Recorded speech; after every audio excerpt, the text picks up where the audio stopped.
Welcome to Viva La Visionary, the podcast that celebrates the innovative ideas and mindsets of entrepreneurs and visionaries. Join your host, Coach Bob Schittefeld, as he dives into inspiring stories and practical insights from trailblazers who are changing the game. Whether you're an aspiring entrepreneur or a seasoned leader, this show is your source for motivation and creativity. Let's embark on this exciting journey together. Hi there, Coach Bob Schittefeld, founder of the Visionary Forum and host for Viva La Visionary, celebrating and elevating the visionary. Very excited to have Ryan Redding here with us today. Ryan, how are you today? I am doing well, man. Thanks for having me on. Awesome. Yeah, glad to have you. So I want to start with a couple light questions. So Ryan, why are you on this earth? So I just like to start with the little things. So what do you want to be remembered as? Any thoughts around that? Oh my gosh. Let's start with the most complicated question that all of us spend our entire life wrestling with. We'll call it light. I don't know why I'm on this earth. That's a question for my parents. Right. However, I will say, I probably have two primary drivers. One feels a little bit more esoteric, which is I truly like helping people. Yep. I like adding value in the wake that I create. So either the people I'm around or the communities I'm invested in. I like to know that I make a difference. What's been really cool, because I've got two kids that at the time are 14 and 12. Right. When they were born, it became this very biological sort of response to say, I want to help them become healthy, successful humans. So I definitely have this drive of this biological progression sort of instinct.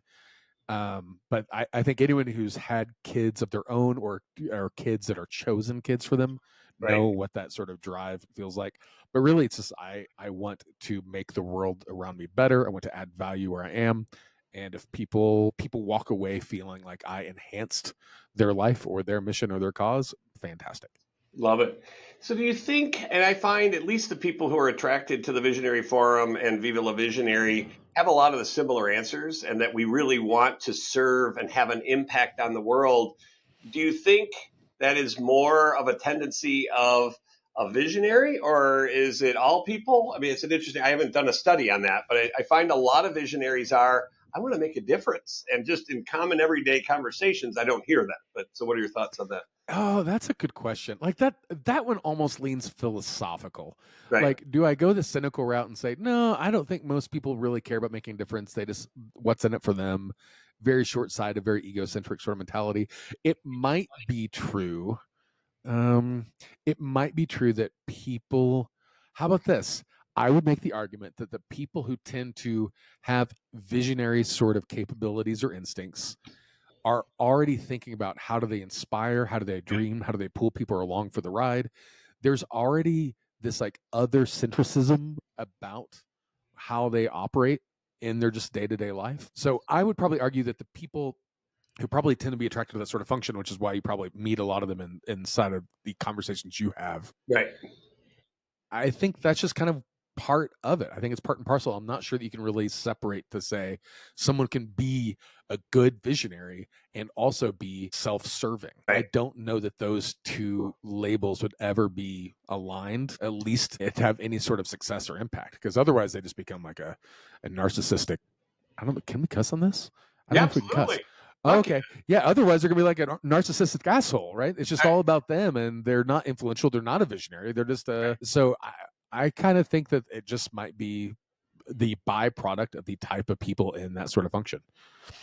Yeah, it's interesting. And as I asked that question, I think part of it also, not that most humans don't have that desire to help and serve. I feel that many of us visionaries, we can see possibilities. I can see a possibility for you and your business and for our relationship, and I can see a possibility for my community. And it's usually good possibilities. Yeah. And it's like, I want to live in that greater possibility, and so it's interesting. I don't know if we have the desire more, but because a lot of us will be like, well, and the possibilities of this, and I and my team could maybe help.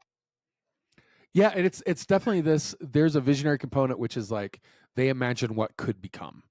Right. There is this, they see something where there is not yet anything, which is not to disrespect any sort of integrator or other sort of capability, but those people are they take that vision and then they construct it to make it reality, right? It's a very different sort of orientation. So yeah, I would totally agree with you. Like the ability to forward project, ideate, imagine the possibilities is an intrinsic function and capability, probably. Right. And to me, we are in the time and the place. I call this the wisdom age. We've gone through agricultural, industrial, technology. There's something else happening, and we've hit the ceiling of complexity in a lot of ways as a society. And I believe we're actually busting through it. And to me, it's now our opportunity, and maybe even our obligation as a visionary, to walk the talk, to help people to understand what does it mean to have vision. But it's okay to share a vision, even if it's crazy. It's okay to stop or to fail and or get up again or not. And so again, I think that's part of the ability and opportunity for us to coach people. My son and my daughter aren't visionaries, and that's awesome. Like you said, we need all different types. And Yeah. yet for me to coach them to say, well, what do you see for the future? What could it look like? And they're almost kind of like, what are you talking about? And our employees, it's like, Yeah. how do you vision achieving this goal or this rock rather than, oh, it's all the visionary, because it's not all of our answers. So very interesting. But yeah, I think it's a great opportunity for us to now mentor the next generation on Mm. what is vision. Because again, my daughter used to think I was crazy, and as she's learned, we do a lot of communicating as a family and doing personal assessments and hiking and doing kind of spiritual healing together. And it's interesting for my daughter, who is an engineer. It's like, that's why dad is why he is and how he Yeah. is. I think differently. And again, it's not better or worse, but to help Yeah. people to understand, what is your vision? Yeah, and engineers are, I think, a really good. They're a really good. What's the word I'm looking for? They juxtapose what you already bring to the table, Huh. right? I don't know many engineers who are visionaries, not in the EOS vernacular, but Right. Yep. who imagine what's possible.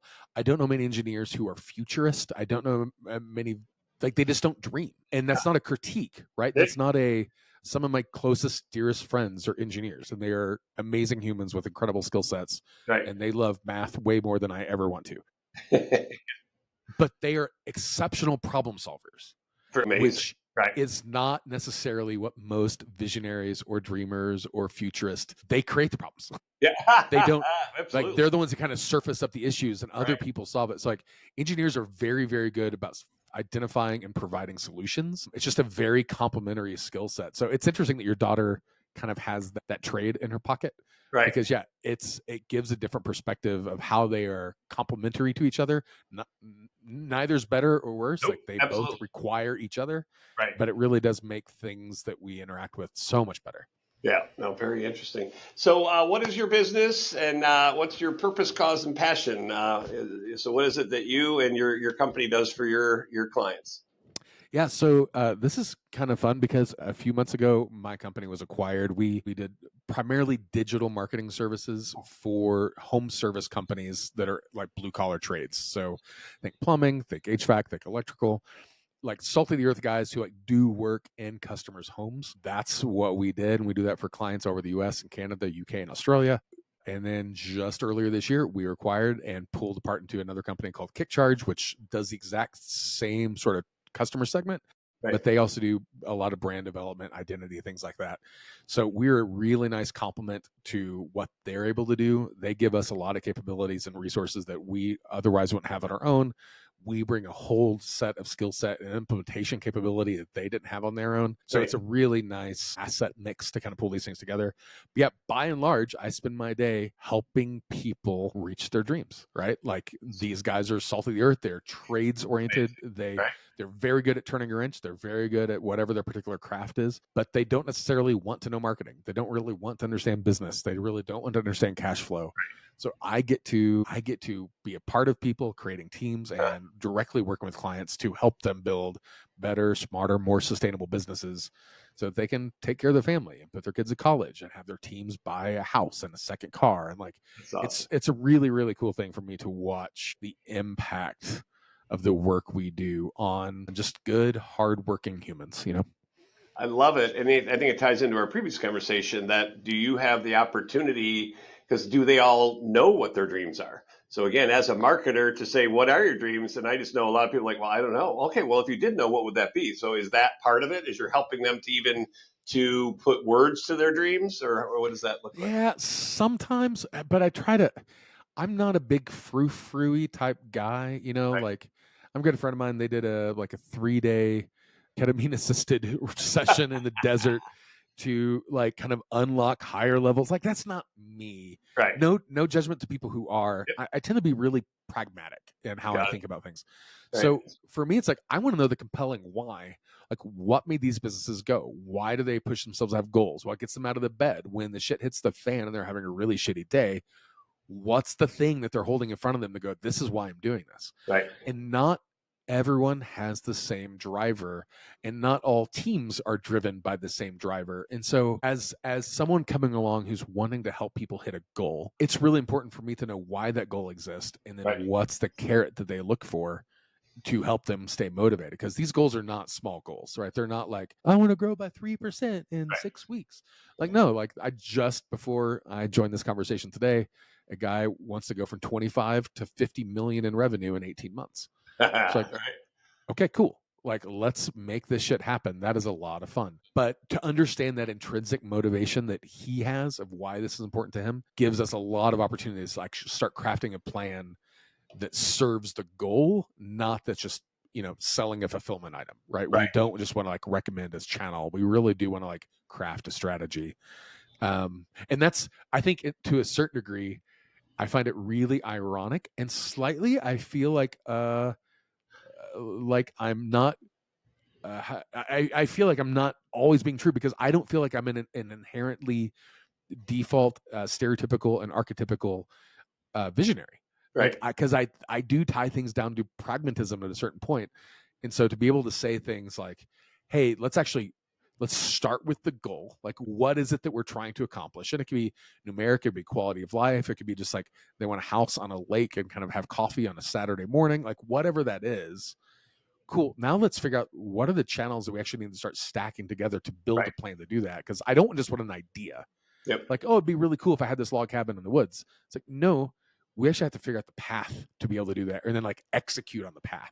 Right. So to a large degree, I feel like a total imposter being on the show now, sitting in a visionary seat, because I, in some ways, don't have a lot of the visionary sort of attributes. Like in some cases I do, in some cases I probably have a little bit more implementary Right. and integratory. Yep. So it's just like this weird nebulous that I find myself in. That's where Well, we are. it's there's some crazy visionaries that have huge dreams and can't execute in their life or even function. There's many of us visionaries who have some big ideas and can function in life and have ideas on how to start things, but need an integrator and a team to go there. And then there's visionaries who are integrator like, and they either don't need an integrator, or it's just a different. Gino has, with his studies, have shown that it's about 5% of the visionaries are both visionary and integrator. So they come in all different shapes and sizes. We do, and that's awesome. And again, we don't want to pigeonhole ourselves or stereotype. And how can we learn? Like originally in EOS, I'm like, I can't discern, so I'm not going to make any decisions. It's like, okay, I'm also a visionary in life. And so to learn to list out the possibilities and then the projects and the things, the goals and dreams that we have, and let's discern which ones come first. So I've learned not how to integrate necessarily, but to have discernment on prioritizing expectations. It's like, well, this should be easy, Ryan. Knock it out next week. And people are like, dude, this is going to take 6 months. So it's interesting. So you're not an imposter. Again, there's different varies of visionaries. And again, to me, it's not that we are supposed to sit in a room or on peyote out in the mountains figuring it out. It's just being aware of what's out there and suggesting ideas and creativity and intuition part of it. Yeah. Yeah. Yeah. So how many are you just in the visionary seat, or what other seats are you in your business? So yeah, I don't know if there's such a thing in the type of work I do to actually get the luxury of sitting in one seat. And anyone who's been in a fast growing organization probably understands that. Right. So primarily I sit in the visionary function. The other seats I sit in tend to be marketing and sales related. Anything impacting revenue or revenue capability and pipeline, I tend to be pretty dialed into. There are people responsible for certain things, like we have people in sales or people in marketing, things like that. Right. But it tends to be my pulse, like my fingers helping detect the pulse on where things should go, where feel, how the throttle project. So there's that. I'm very, very fortunate that the integrator we have, it's a man, we hired him away from Tesla several years ago. Nice. incredibly smart human. We have a really great rapport, and he's a really nice compliment to me. One of the one challenges I remember asking when we were first kind of just getting too used to know each other and work together was I told him, like, I never want him to agree with me. Right. I always want him to challenge me. Yep. So Love it. it's a really nice, slightly contrarian dynamic, which helps make sure that my ideas are not insane, that they're grounded in the ability to actually implement and execute sustainably, not just on one-offs and stress off the team. So it's a really, really balanced tension we have. So I kind of work on everything feeding the revenue side, essentially, and that's a broad kind of category. And then once that's mapped out, then everything else is his problem. I love it. And that visionary integrator is such a key that, and again, whether they're pushing back on ideas or discerning, but just for me to have, when I lost my first integrator years ago, my wife is like, I'm really worried for you. I'm like, okay, well, thanks. And she's like, you need someone a safe space to hear yourself think and have dialogue. Because again, I've got, our book is Unscatter the Chatter. And so if I don't get that out of my head, you should do this, you shouldn't do that, and I drive myself crazy. So to have that safe space of someone who's intelligent, who understands the vision, but also can help to refine and define what that looks like is awesome. So good for you. It's awesome. Absolutely. So in the visionary seat, what do you feel is your role or a couple of the roles of a visionary in a business? So yeah, this is trick, because I think if you're talking to someone on the outside who it does not identify as a visionary, visionaries can sometimes get the rap of, like, they're always the flighty, they're always the fancy, they're always throwing ideas at the wall. 90% of the ideas might be shit. Right. And they might just feel like, oh man, all they do is kind of create a mess. I would try to tame it down a bit, which is like the weird metaphor I use sometimes is like the idea of like planning a trip. It's like, cool, I've got people who can help get the boat organized, help make sure all the food's stocked on the boat. We got all the wait staff we need, all the guests are comfortable, all that stuff. But we just need to know, like, are we going to the Caribbean or are we going to the Arctic? Like, where are we fucking taking the ship, so that people know what to pack and what kind of food do we need and what sort of resources we need along the way. So I feel like my job is kind of to create the picture of where we're going and what it's going to look like once we get there, so that people can start aligning their actions accordingly. The other part of that I think is a component is a cultural aspect. I feel like it's important to keep a finger on the pulse of the culture, because I am of the opinion, as Peter Drucker once quipped at a breakfast meeting, that culture eats strategy for breakfast. So It doesn't matter what people you have a place or what the roles or what the titles or what the plan is, none of that matters if the culture is shitty and toxic. So for me, that is a very utilitarian need to have access and control on influencing that culture, so that everything else downstream can work effectively. Otherwise, nothing else really matters, is kind of where I land on that. I love that. My first business, we grew out of control. That's when we were Gino's third client. And we were putting in all the processes and getting the people trained and documenting things and shared by all. And I'd brought on a partner who knew the space and helped sell a lot of stuff in the space. And he was big in the operations. So he came on and ultimately was to be the integrator as we were still even figuring out what that seat was. That was literally as it was being created within EOS. And what was fascinating is the visionary seat is definitely the sexier one. And so he started to fight me on that a bit. And he was kind of like, well, I want to do that. I want to do this. And it's like, okay, but hold on. And then he came to an epiphany as we were rolling out EOS. And literally, I went to my team and said, are we ready? Are we committed? And they said, let's call him Fred for now, if he buys in and he steps into that integrator seat, we're in. And I looked at him and I'm like, okay, are you ready for this? And he's like, absolutely. I'm like, okay, we are going to have full transparency, and I and the team are going to give you feedback to stay in your lane because you're great at being an integrator. And so literally in the first week, he said something, and the way he said it, someone called him out. He's like, well, I didn't say that. It's like, yeah, you did. Within weeks, he started to step into the integrator seat. And so it was interesting. We were up the stairs. We had a 2-story building, and almost everyone used to come into my office, and he was jealous of that. Well, as he stepped into the integrator seat, almost everyone started going to his office. And I'm like, what am I, chopped liver? And I'm like, what am I supposed to do now? And that's when I was like, I started to get into my visionary coaching, because I'm like, okay, what am I supposed to do? And my team is like, well, you're good at getting drunk with your clients and coming up with ideas. I'm like, I can do that. We just have to document what we talk about. But it was fascinating. And then he came to me and he's like, you know what? We're all here because of you and your energy. And I am too. And so once he slipped into that role, it was rocket fuel. Yeah. But so it was a fascinating. So I kind of forgot about that story. But yeah, so it's just amazing if you have an integrator that you can, be a missing puzzle piece. So Yeah, absolutely. so what's one thing that you've learned as a visionary that you could share to say, hey, when I realized this or flipped this, it really made my life easier and or more effective, either as a person or as a visionary. So what's one kind of lesson you could share that you've learned and or implemented as a visionary?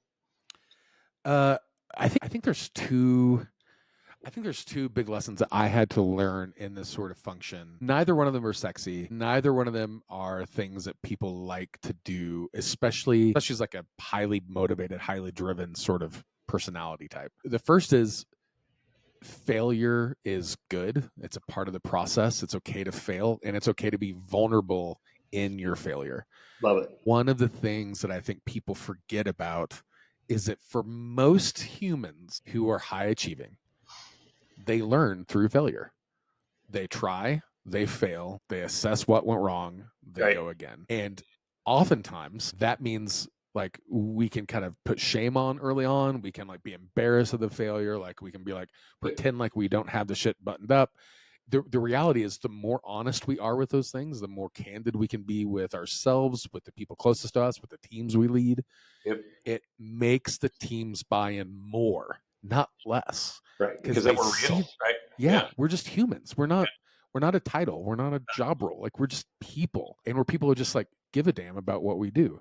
That's awesome. So I think learning how to fail was really important for me personally. The other aspect, which is it's slightly downstream of that idea, but was also a powerful lever for me, was learning to trust and delegate that sort of responsibility to others and letting them fail, right? Of not starving them the opportunity to learn by failure also, but to have a tolerance to risk and pain of like, no, these people are going to fuck it up. It will happen. And my job is to make it where they fuck it up like as painfully, as cost efficiently, as quickly as possible, so they can learn and get smarter. So it's like the instinct for me was I can't trust anyone else. They're not going to do it as fast. They're not going to do it as well. It's not going to be done as thorough. It's not whatever, right? Everyone thinks that their shit is the best shit ever. Right. But to go, no, these people, I'm going to delegate to them. It might be twice as slow. It might be 80% as good. They might fail 5 times in the process. But the same grace and permission I had to learn to give myself about failure, I have to be able to provide for others. And that was a really powerful application that I had to be able to adapt to. And now it's something every now and then it pops up. Like I don't want to try, like I don't want to trust, but most of the time I'm more oriented to delegate and trust and help people navigate the consequence of that outcome versus try to keep it to myself because only I am capable of weathering that challenge. Like I think that's just an absurd statement. Right. Oh, those are great answers. I appreciate that. What's the biggest issue or opportunity you are faced with right now as a visionary? I mean, the biggest thing right now is post acquisition for us. We are insanely high growth mode, and so how do I maintain high growth? So the weird metaphor in this is like if I think about aviation, because like I fly, my dad flew, his dad flew, so aviation's like a part of my bones. And one of the things I like to think about in this sort of thing is a metaphor of like if you think about a 747, they are very, very efficient machines at flying, and they want to fly, and they are very, very stable.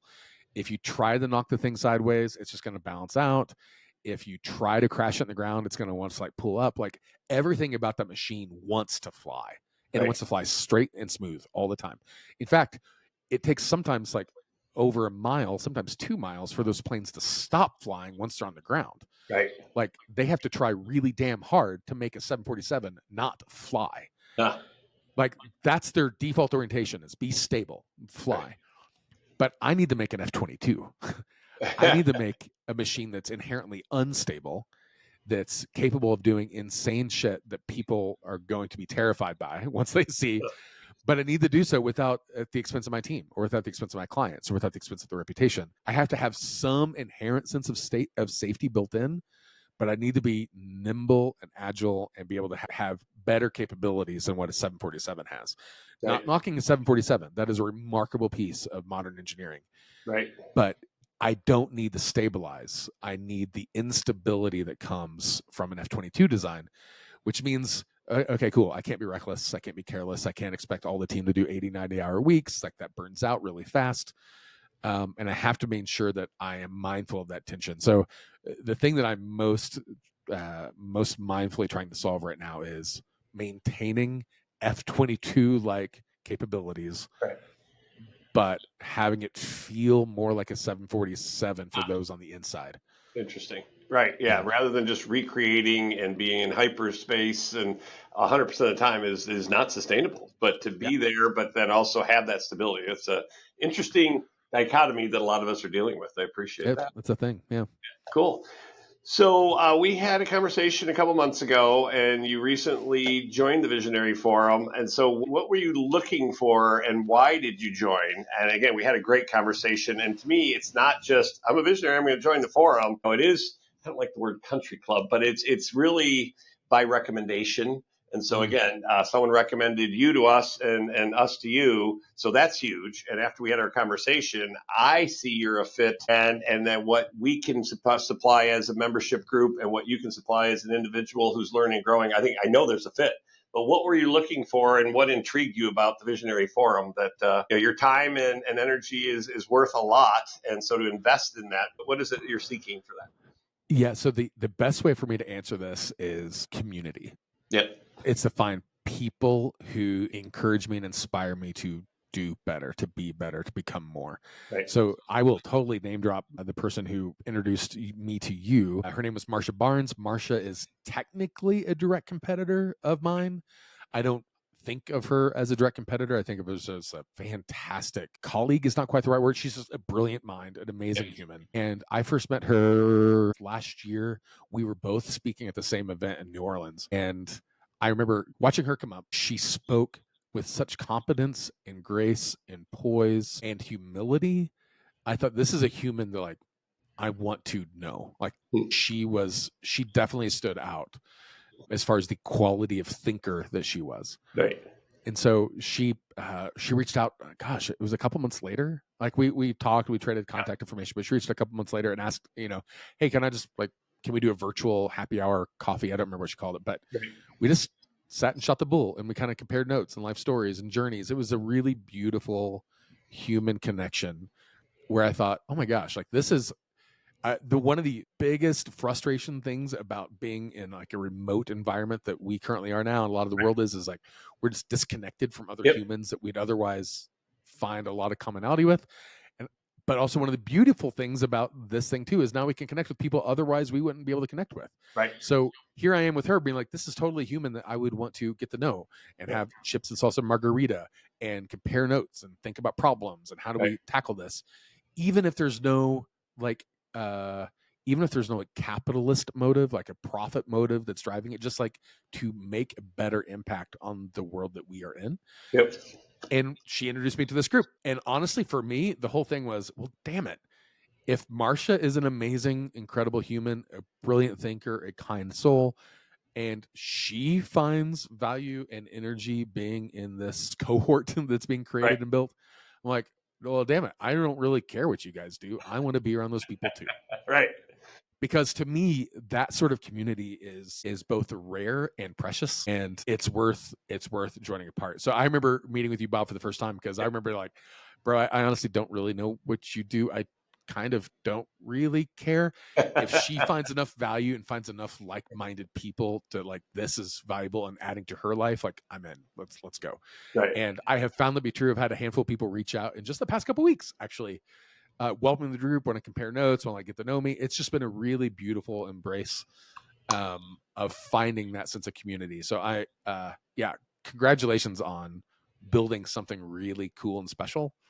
And it's really a privilege to be part of it. Thank you. And again, it's just that's how we grow it. It's just being. So I was trained. I kind of look at it as I was a trained assassin when I was young as a salesperson. It's like I'm going to sell Ryan. I'm going to give him the pen and he's going to sign today, and almost trick you into signing. And so literally, I've gone into therapy for many years that it's not about selling. It's Mhm. about sharing and being. And it's not about doing, and it's about, and so that's who we are. And so it's kind of tough to say it in words. It is about the people to say, Yeah. if you love Marcia and you want more Marcias, and we're very different. And Marcia is a great story. She's one of our original members, and we get along great. And she's such a soulful, beautiful being who's grown businesses to 300 million and then Mhm. started over. And so much of it is based on culture and helping her employees to live a greater life and helping the world. And so she found one of her best friends in the forum. She got one of her biggest clients as a recommendation from the forum. And again, we can't promise you're going to get a best friend and a new client, but it's that community. And then so a couple of years ago, she wasn't showing up at some of our functions, and I'm like, Marsha, what's the deal? And she's like, my people keep booking over my calendar. And so she said, you know what? I'm going to make an intention not only to show up, but to show up filled up, for lack of a better word. And she already does that anyways. But when she is in a meeting, it's mind blowing. And so I love, Yeah. we do, we have a thought leader will teach us something, and then we go into breakouts. And if I'm in her breakout, it is just amazing. And so, yeah. And she's not the only one like that. So, and she complimented the forum recently and said, since I've been intentional to show up on not what am I going to get, but what can I give? She literally has said in the last 6 months that she's gotten more $1 million ideas and thoughts or life changing ideas by helping and serving and to Yeah. have that mentality. And we've also had people who've come in, they learned something or figured something out and left. And so we're really getting clear to say, okay, it's about receiving. First of all, is it a fit for you? And are we a fit for you? Okay, cool. Come and explore, learn, grow. If it's not for you, we'll give you your money back. If you commit to showing up and it's not for you, but then it is about giving back, and showing up, Mhm. even if you don't have an issue. People are like, well, I have an issue, so I'm not going to show up. It's like, okay. So anyways, it's fascinating. So that is 100% resonates with not just who she is and how I've learned her to be, but also what you've also been in the process of building. So yeah, it's really cool. If somebody's remotely on the fence about this organization, that's stupid. Like, don't be on the fence. Well, we're Like, seriously. busy, so I appreciate that. But Yeah. that's how we grew EO Detroit. I would meet you, and so that's an entrepreneur organization. I'm like, dude, you just got to join. And then I was fortunate enough, and still fortunate enough to be great friends with Gino Wickman, the founder of EOS, and we were in EO together, and we've done a lot of things. We did strategic coach together, and so even I've heard him credit me for selling half of his first 20 clients. Hmm. And how did I sell it? I'm like, dude, I know what you're going through. It's hard for me to explain what Gino and EOS, what they're all about. I just know it's going to work. Just do it. And Yeah. so that's literally how we're growing is we have amazing people who have another amazing people to say, just do it. Yeah. So it's very cool. Yeah. All right, awesome. And then my last question, and if you have other questions for me, I'm totally open, or any other thoughts, but you've heard us talk at least briefly about our tagline. This came up about a year ago, where often when we put processes in place and there's so much attention to that, and to stay focused, which is very much needed. And then, a lot of visionaries are kind of like, well, what am I supposed to do and who am I supposed to be?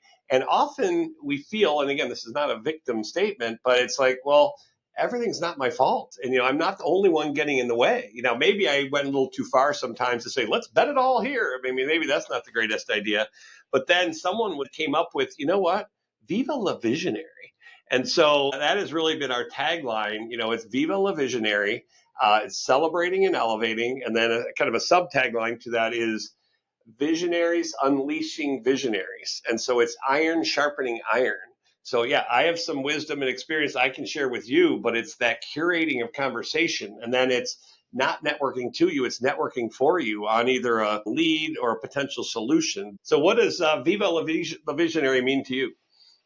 Yeah, I actually love this question. I think one of the concepts that question has embedded within it is this idea of permission and acceptance and yes posture. And what I mean by that is I feel like oftentimes either in business, like as a whole, as a global whole, or as the role, like this is the seat, there's often like restrictions that we find ourselves in. I can't say this. It's not my role. It's not my place. I can't do this. I got to say this. I have to meet this person's expectations. Like there's a lot of questioning, challenging, trying to like contain who you are and the things that you have in exchange for keeping the peace or the political alliance or, hey, I told someone I'd do X. And so you're always like having to do this trade-off on like how much you give yourself permission to be in that moment or in that space. And the idea of Viva La Visionary to me is this idea of saying, like, if I want to make it like really young and hip and trendy and sound like an idiot, be like, you do you, boo-boo, like be you. And there's no shame, there's no guilt, there's no like reason to question or be like, but I can't do that in this context, or but last time I did this, I offended someone else. Like, no, like this is a full acceptance of who you are, of the giftings and capabilities that are kind of buried within you. It is not about saying no, it's about saying yes. It's not about saying you can't, it's about saying why not. So it's a very empowering sort of idea. So I think it's a really great tagline. I think it's a really fantastic question. Cool. I appreciate that. And it is about celebrating who we are. And a lot of us have, as Dr. Doug Brackman in Driven talks about, there's 8% of us that have a different biological gene. And we are driven and maybe addictive personalities, but we want to serve, but we also somewhat are driven by imposter syndrome. And so it's, like, I got to keep proving myself. And at the end of the day, I think for me anyways, it was because I'm not good at managing. I'm not great at numbers. I'm not great at follow up and follow through. And so that's a lot of the chatter that used to be in my head. And now, and again, with the rest of the team celebrating, to say, we got you on that. Please just give us this information. And again, the vision, and then get out of the way. And so rather than feeling guilty that I'm not good at those things or regretting that I wasn't doing those things before or worrying about having to do them again, now it's like, so I just get to be a visionary? It's like, how cool is that? So so a lot of it is the getting over the imposter syndrome, admitting what we're great at and spending time there and letting go of the things that we're not great at. Yeah, well said. Said. All right, any other words of wisdom for the group? This has been fantastic, but... Oh, no, I have no words of wisdom to offer. I do have sincere gratitude for the offer to be on the show. This has been a lot of fun for me. So thank you for creating a community. Thank you for inviting me on this time to share space with you. This has been a lot of fun. Thank you for the honor. Awesome. Well, I'm looking forward to getting to know you more and hopefully see you in person, but we'll be seeing you at the forum soon. All right, Ryan, appreciate it. Thanks, man. Okay, thank you. Have a great day. Thank you for tuning in to Viva La Visionary. We hope you enjoyed today's episode and found inspiration in our guest stories. If you loved what you heard, please subscribe, rate, and share the podcast with fellow dreamers and doers. Join us next time as we continue to explore the limitless possibilities of visionary thinking. Until then, keep dreaming big and taking action. Your vision matters.